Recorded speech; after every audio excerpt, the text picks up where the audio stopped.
وَإِذَا الرُّسُلُ أُقِّتَتْ، اور جب رسول مقررہ وقت پر لائے جائیں گے، وہ دن ہوگا رسولوں کی حاضری کا، حاضر کیے جائیں گے مقررہ وقت پر۔ ایسے نہیں ہوگا کہ کوئی رسول ابھی آ گیا، کوئی تھوڑی دیر بعد آ رہا ہے، کوئی کہاں رش میں پھنس گئے، نہیں، سب ایک ٹائم پر موجود ہوں گے۔ یہ وقت ہوگا رسول کی حاضری کا۔ کیوں رسول کیوں حاضر کیے جائیں گے؟ تاکہ رسولوں سے سوال جواب ہو، رسولوں سے پوچھا جائے گا، ان کو جو فریضہ دیا تھا، جو کام سونپا گیا تھا، اس کی رپورٹ لی جائے گی۔ آدم علیہ السلام سے لے کر نبی کریم صلی اللہ علیہ وآلہ وسلم تک تمام رسول حاضر کیے جائیں گے اللہ تعالیٰ کے سامنے۔ رسولوں کی بھی جواب دہی ہوگی۔ کیا وہ بتائیں گے؟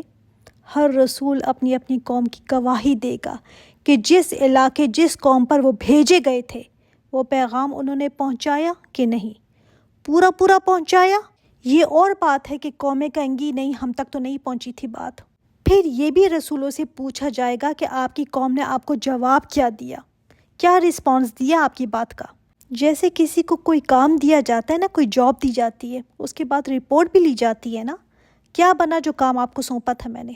تو اسی طرح اللہ تعالیٰ نے رسولوں کو جو اپنا کام دیا تھا، وحی عطا کی تھی، اب قیامت کے دن جب رسول حاضر ہوں گے تو پوچھا جائے گا کہ آپ نے اپنا کام کیا تھا اور آگے سے پھر جواب کیا دیا آپ کی قوم نے۔ آج لوگ سمجھتے ہیں کہ ہم کچھ کریں نہ کریں کیا فرق پڑتا ہے، وہاں تو پیغمبر گواہی دیں گے۔ یہ پیغمبر جو لائے جائیں گے نا، تو قبر سے سب سے پہلے نبی کریم صلی اللہ علیہ وآلہ وسلم نکلیں گے۔ جب اٹھایا جائے گا نا انسانوں کو دوبارہ، تو آپ صلی اللہ علیہ وآلہ وسلم کی قبر سب سے پہلے کھلے گی۔ ایک حدیث میں ہے کہ حضرت کعب فرماتے ہیں کہ ہر فجر میں نبی کریم صلی اللہ علیہ وآلہ وسلم کی قبر پر 70,000 فرشتے نازل ہو کر اپنے پر مارتے ہیں، گھیرا ڈالتے ہیں اور استغفار کرتے ہیں، اور شام تک درود و سلام پیش کرتے ہیں۔ شام ہوتے ہی یہ اوپر چلے جاتے ہیں اور 70,000 دوسرے فرشتے اور نازل ہوتے ہیں، اور صبح تک وہی رہتے ہیں، یہاں تک کہ قیامت قائم ہو جائے گی۔ اور جب قیامت قائم ہوگی تو نبی کریم صلی اللہ علیہ وآلہ وسلم 70,000 فرشتوں کے ساتھ قبر سے نکلیں گے، تو نبی کریم صلی اللہ علیہ وآلہ وسلم سب سے پہلے نکلیں گے، پھر باقی اور نکلتے چلے جائیں گے۔ لیکن یہ ہے کہ جو اللہ تعالیٰ کے سامنے پیش ہوں گے نا، تو سب رسول ایک مقررہ وقت میں اللہ تعالیٰ کے سامنے پیش کیے جائیں گے۔ ایک حدیث میں آتا ہے، آپ صلی اللہ علیہ وآلہ وسلم نے ارشاد فرمایا، قیامت کے دن نوح علیہ السلام کو بلا کر پوچھا جائے گا، کیا آپ نے میرا پیغام رسالت لوگوں تک پہنچا دیا تھا؟ وہ عرض کریں گے جی ہاں۔ پھر ان کی قوم کو بلایا جائے گا اور ان سے پوچھا جائے گا کہ کیا تمہارے پاس پیغام پہنچ گیا تھا؟ وہ کہیں گے نہیں، ہمارے پاس تو کوئی پیغام، کوئی ڈرانے والا نہیں آیا تھا۔ نوح علیہ السلام سے پوچھا جائے گا، آپ کے لیے کوئی گواہی دینے والا ہے؟ وہ کہیں گے ہاں، محمد صلی اللہ علیہ وآلہ وسلم اور ان کی امت میرے حق میں گواہی دیں گے۔ اسی کے متعلق اللہ تعالیٰ نے فرمایا کہ اسی طرح ہم درمیانی امتوں میں بنا دیں گے، یعنی امت مسلمہ گواہی دے گی۔ ایک اور حدیث میں آتا ہے کہ ایک نبی آئے گا، اس کے ساتھ ایک امتی ہوگا، دوسرا نبی آئے گا، اس کے ساتھ 2 امتی ہوں گے، اور کوئی انبیاء کے ساتھ اس سے زیادہ ہوں گے۔ ان کی قوموں کو بلا کر پوچھا جائے گا، کیا تمہیں پیغام رسالت پہنچا دیا تھا؟ وہ کہیں گے نہیں، معصوم بن جائیں گے نا، وہاں جا کر بھی جھوٹ بولنا نہیں چھوڑیں گے۔ پھر ان کے نبی سے پوچھا جائے گا، کیا آپ نے اپنی امت کو پیغام پہنچا دیا تھا؟ وہ فرمائیں گے جی ہاں۔ پوچھا جائے گا، اس کی گواہی دینے والا کوئی ہے؟ وہ کہیں گے ہاں، محمد صلی اللہ علیہ وآلہ وسلم اور آپ کی امت گواہی دے گی۔ آپ صلی اللہ علیہ وآلہ وسلم اور ان کی امت کو بلایا جائے گا اور پوچھا جائے گا کہ کیا اس نبی نے اپنی قوم کو پیغام پہنچایا تھا؟ وہ کہیں گے جی ہاں، پہنچا دیا تھا۔ پوچھا جائے گا، آپ کو کیسے علم؟ وہ کہیں گے ہمارے پاس ہمارے نبی آئے تھے، ان کے ذریعے ہمیں پتہ چلا کہ ان رسول نے اپنا پیغام پہنچا دیا تھا۔ اسی کے متعلق اللہ تعالیٰ نے فرمایا کہ ہم تمہیں امت وسط بنائیں گے کہ تم لوگوں پر گواہ ہوگے اور رسول تم پر گواہ ہوں گے۔ تو اس دن گواہیاں بھی ہوں گی، پیغمبروں کی بھی پوچھ ہوگی، امتوں کی بھی پوچھ گچھ ہوگی، اور امت مسلمہ تبھی گواہی دینے کے قابل ہوں گے نا جب واقعی میں ان کو پتہ ہوگا کہ ان کے رسول نے ان کو بتا دیا تھا۔ جن کو پتہ ہی نہیں کہ قرآن میں کیا ہے، قرآن کیا کہتا ہے، جن کو پتہ ہی نہیں کہ اس دن گواہی کے لیے ان کو بلایا جائے گا۔ آج بہت سارے مسلمانوں کو پتہ ہی نہیں اس بات کا کہ ان کو بلایا جائے گا۔ ان کو تو یہ بھی نہیں پتہ کہ کون کون سے پیغمبر آئے تھے، کس کس کا ذکر قرآن میں ہے، کیا ہوا ان کے ساتھ، کس نے کیا پہنچایا، کچھ نہیں پتہ۔ تو کیا گواہی دیں گے جب پتہ ہی نہیں ہے کچھ۔ ایک اور جگہ آتا ہے کہ آپ صلی اللہ علیہ وآلہ وسلم نے حجۃ الوداع کے خطبے میں فرمایا تھا کہ تم سے قیامت کے دن میرے متعلق پوچھا جائے گا تو تم کیا کہو گے؟ صحابہ نے عرض کیا، ہم گواہی دیں گے کہ آپ نے اللہ کا پیغام ہم تک پہنچا دیا تھا اور اس امانت کو اپنے کندھوں سے اتار دیا تھا، اور خوب نصیحت ہمیں فرمائی۔ آپ صلی اللہ علیہ وآلہ وسلم نے ارشاد فرمایا، اے اللہ گواہ رہنا۔ امام غزالی فرماتے ہیں کہ جانوروں کے درمیان حساب ہو جانے اور ان کے خاک ہونے کے بعد اسرافیل علیہ السلام، جبرائیل علیہ السلام اور انبیاء سے بھی سوال ہوگا۔ اسرافیل علیہ السلام اور جبرائیل علیہ السلام سے کیا سوال ہوگا؟ جبرائیل علیہ السلام کو پکارا جائے گا، کہا جائے گا کیا تجھے میرا عہد اسرافیل علیہ السلام نے پہنچا دیا تھا؟ وہ کہیں گے جی ہاں۔ تو اسرافیل علیہ السلام کو آزاد کر دیا جائے گا۔ پھر جبرائیل علیہ السلام سے پوچھا جائے گا، اے جبرائیل تو نے میرے عہد کے ساتھ کیا کیا؟ عہد کا مطلب پیغام۔ جبرائیل علیہ السلام کہیں گے، اے میرے رب میں نے تیرا پیغام رسولوں تک پہنچا دیا تھا۔ پھر رسولوں کو بلایا جائے گا، پوچھا جائے گا کیا جبرائیل علیہ السلام نے آپ تک میرا پیغام پہنچایا تھا؟ وہ عرض کریں گے جی ہاں، اللہ تعالیٰ انہوں نے ہمیں پہنچا دیا تھا۔ جبرائیل علیہ السلام بھی آزاد ہو جائیں گے۔ اب پیغمبروں سے پوچھا جائے گا، جب پیغمبر بھی کہیں گے نا ہاں ہم نے پیغام پہنچا دیا تھا امتوں کو۔ سمجھ آئی نا، ایک سلسلہ ہے یہ۔ جبرائیل علیہ السلام سے پیغمبروں تک آیا، پیغمبروں سے آگے امتوں تک آیا، تو جس نے اپنا کام کر دیا نا وہ تو آزاد ہو گیا۔ اب آخر میں امتوں کو کہا جائے گا تم تک پیغام پہنچا تھا تو تم نے کیا کیا؟ اب امت کیا جواب دے گی؟ انہوں نے تو مانا ہی نہیں تھا، کیا کہے گی پھر؟ تب ان کی پکڑ آئے گی، اب شامت آئے گی ان کی۔ حالانکہ اللہ تعالیٰ ہر چیز پر خود گواہ ہے، وہ خود دیکھ رہا ہے، لیکن حجت تمام کرنے کے لیے نا کہ لوگوں کے سامنے بات آ جائے، اس لیے اللہ تعالیٰ جبرائیل علیہ السلام سے بھی پوچھیں گے۔ وہ تو بڑے ذمہ ہو جائیں گے کہ انہوں نے رسولوں تک پہنچا دیا۔ پھر رسولوں کی پوچھ گچھ ہوگی، انہوں نے بھی اپنا پیغام پہنچا دیا۔ اب شامت کس کی آئے گی؟ لوگوں کی نا، کہ تم نے پھر کیا کیا اس پیغام کے ساتھ، تم نے اس کا حق ادا کیا تھا کہ نہیں؟ آپ کو پتہ ہے امت مسلمہ کی تو ڈبل ڈیوٹی ہے۔ قرآن کا حق یہ تھا کہ تم اس کو پھیلاتے، تم نے اپنے کام نہیں کیا۔ کیونکہ یہ جو کافر ہیں نا، یہ اس دن کہیں گے کہ اللہ ان مسلمانوں کے پاس پیغام تھا، انہوں نے ہمیں بتایا ہی نہیں۔ ان کو اپنی سزا تو ملے گی ہی ملے گی، وہ بچ نہیں جائیں گے یہ کہہ کر، لیکن امت مسلمہ سے بھی پوچھا جائے گا کہ تم نے کام اپنا کیوں نہیں کیا؟ تمہارا پیغمبر تمہیں پہنچا کر چلا گیا تھا، آگے تمہارا کام تھا کہ اس کو پھیلانا، جن کو پتہ نہیں ان کو بتانا تمہارا کام تھا۔ ہم سے بھی پوچھا جائے گا۔ اب اگر ہمیں خود ہی نہیں پتہ تو ہم دوسروں کو کیا بتائیں گے؟ نہ ہی ہم نے کبھی اس کو اپنی ذمہ داری سمجھا ہے، ہماری بلا سے کسی کو پہنچا ہے نہیں پہنچا ہمیں کیا؟ ہم تو خود ہی اس کو نہیں لینا چاہتے تو دوسروں کو کیا پہنچائیں گے؟ بہت اہم بات ہے یہ۔ وہ بری ذمہ ہو جائیں گے، پھنس وہ جائیں گے جنہوں نے اینڈ میں آ کر اپنا کام نہیں کیا ہوگا۔ چین ہے نا یہ، چین میں آخری لنک نے آ کر گڑبڑ کی۔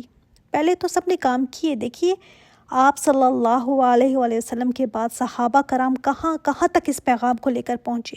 آج دیکھیں نا، کسی کی قبر چین میں ہے تو کسی کی افریقہ میں ہے، کسی کی فلسطین میں ہے، کسی کی شام میں ہے، کدھر کدھر وہ لے کر گھومے اس پیغام کو۔ یہ ان کا مشن تھا کہ ہم آگے بات پہنچا دیں۔ ابھی ہمارے پاس بھی چانس ہے، ہم بھی اس پیغام کو آگے بتا سکتے ہیں، کسی تک پہنچا سکتے ہیں، چاہے ایک آیت ہی بتا دو، ایک آیت اگر تمہیں آتی ہے تو ایک ہی بتا دو، آگے پھیلاؤ اس کو۔ لیکن نہ ہم کچھ خود سیکھتے ہیں، نہ پھیلانے کو اس کو اپنی ذمہ داری سمجھتے ہیں۔ اللہ اکبر۔ لِأَيِّ یومٍ اُجِّلَتْ، کس دن کے لیے وعدہ دیے گئے ہیں؟ ایک سوالیہ انداز بھی ہے کہ کس دن کے لیے وعدہ دیے گئے تھے، یعنی یہ جو سارا معاملہ کس دن کے لیے اٹھا کر رکھا گیا تھا۔ آپ کو پتہ ہے نا، جو کافر کہتے تھے کب آئے گی قیامت، یہ جو آئے دن آپ ہمیں روزانہ کہتے رہتے ہیں آئے گی قیامت آئے گی قیامت، تو کب آئے گی قیامت؟ تو بتایا گیا اس دن کے لیے، جو اتنا انتظار اللہ تعالیٰ نے کروایا نا، کیونکہ اس حساب کتاب جواب دہی کے دن کو اللہ تعالیٰ نے مقرر کیا ہوا ہے۔ جو دنیا میں ڈیلے ہو رہا تھا نا، اور جو تم مانگ رہے تھے، وہ اسی دن کے لیے جو تم وعدہ دیے گئے تھے، وہ یہ دن ہے۔ اتنے عرصے جو رسول کہتے رہے نا قیامت آئے گی، وہ یہ دن تھا، ایک مقررہ دن، لیوم الفصل، فیصلے کے دن کے لیے۔ یہ جو سارا کام اٹھا کر رکھا ہوا تھا نا، لوگوں کو مہلت دی ہوئی تھی منمانیاں کرنے کی، آزادیاں کرنے کی، اسی دن کے لیے کہ یہ دن فیصلے کا آئے گا، اس دن حساب لیا جائے گا۔ اس لیے دنیا میں نہیں پوچھا تمہیں، اسی دن کی وارننگ دینے کے لیے رسول آئے تھے۔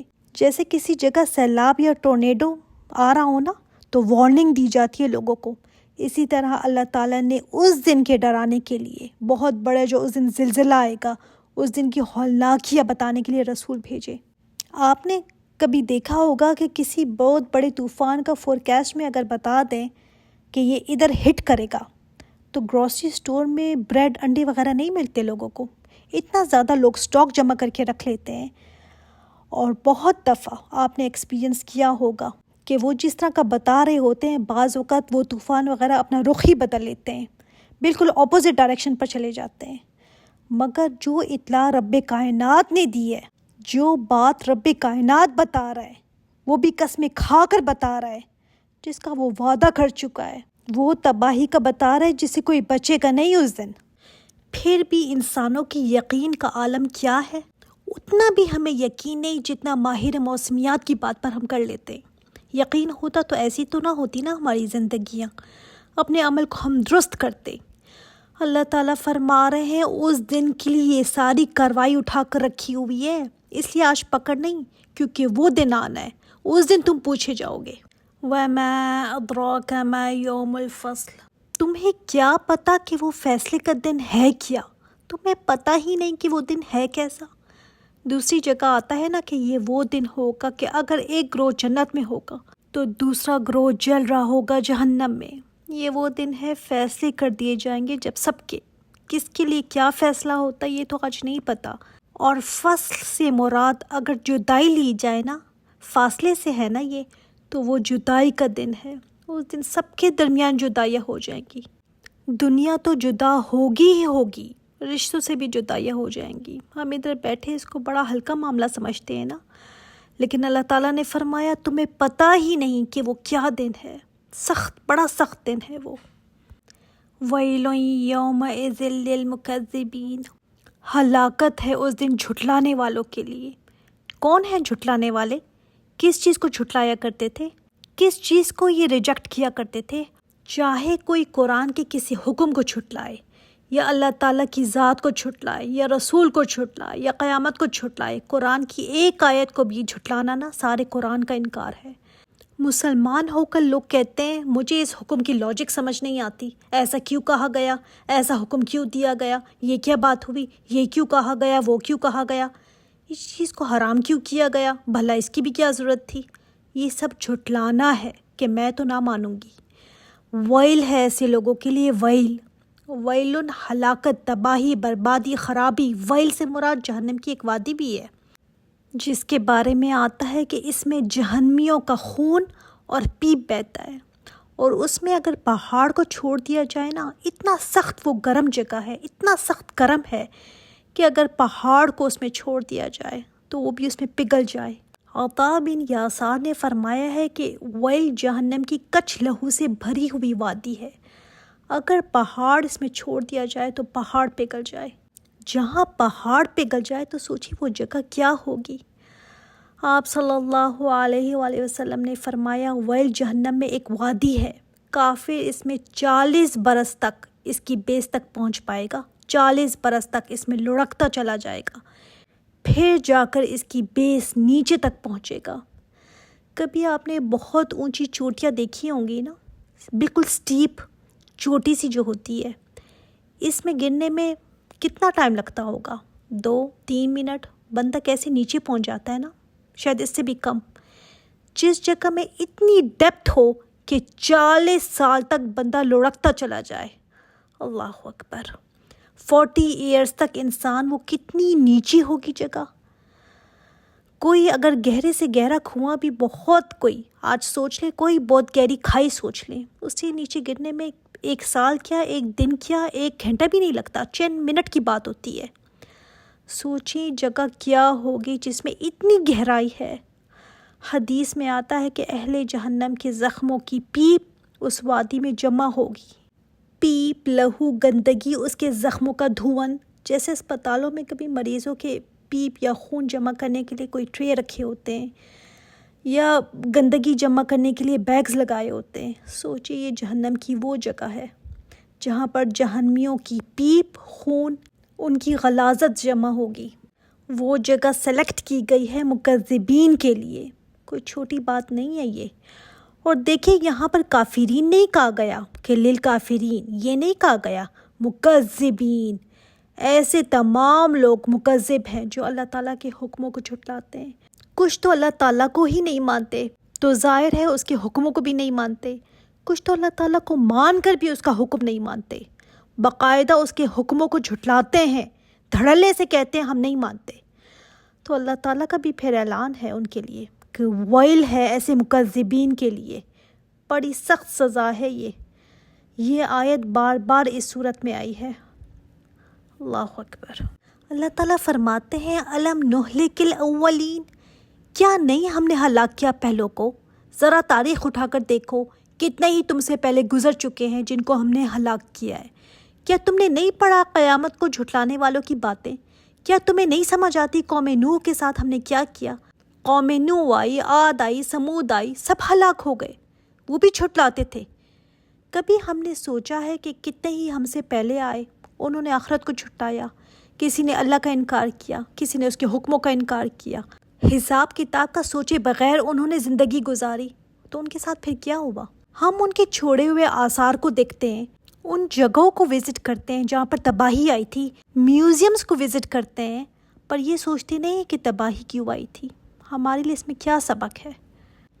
ثم نتبعہم الآخرین، پھر ہم پیچھے لاتے ہیں ان کے بعد والوں کو۔ اللہ تعالیٰ نے فرمایا کہ پہلے بھی لاشوں کے ڈھیر ہم نے لگائے، اللہ کے عذاب میں مبتلا ہونے والے بے کفن بے آسرا کھلے میدانوں میں پڑے رہے، ان کو کفن دینے والا بھی کوئی نہیں تھا، ان کو قبر تک پہنچانے والا کوئی نہیں تھا، قبر تک ان کو نصیب نہیں ہوئی، اور کتنے ہی بعد میں آئے ہیں جو انہی کے پیچھے جانے کی تیاری کر رہے ہیں، اسی طرح کے وہ کام کر رہے ہیں۔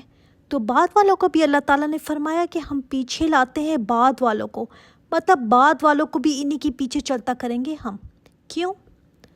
دونوں میں ایک ہی چیز کامن ہے نا، پہلے والوں نے بھی نہیں مانا تھا، بعد والوں نے بھی نہیں مانا، بعد والے بھی نہیں مانتے، پہلے والے بھی انکار کیا کرتے تھے قیامت کا، بعد والے بھی پیچھے پیچھے اس کا انکار کرتے ہیں۔ اور اس میں مشرکین مکہ کو بھی کہا گیا تھا، وہ بھی نہیں مانتے تھے نا، ان کو بھی بتا دیا گیا کہ ہم نے تو پہلے والوں کو بھی ہلاک کیا ہے، اور پیچھے آپ صلی اللہ علیہ وآلہ وسلم کو جھٹلانے والوں کو بھی ہم لائیں گے، یہی ان کا انجام ہوگا جو پہلے والوں کو ہوا تھا، یہ بھی اسی انجام کو پہنچیں گے جیسے ہم نے پہلے والوں کو پہنچایا تھا۔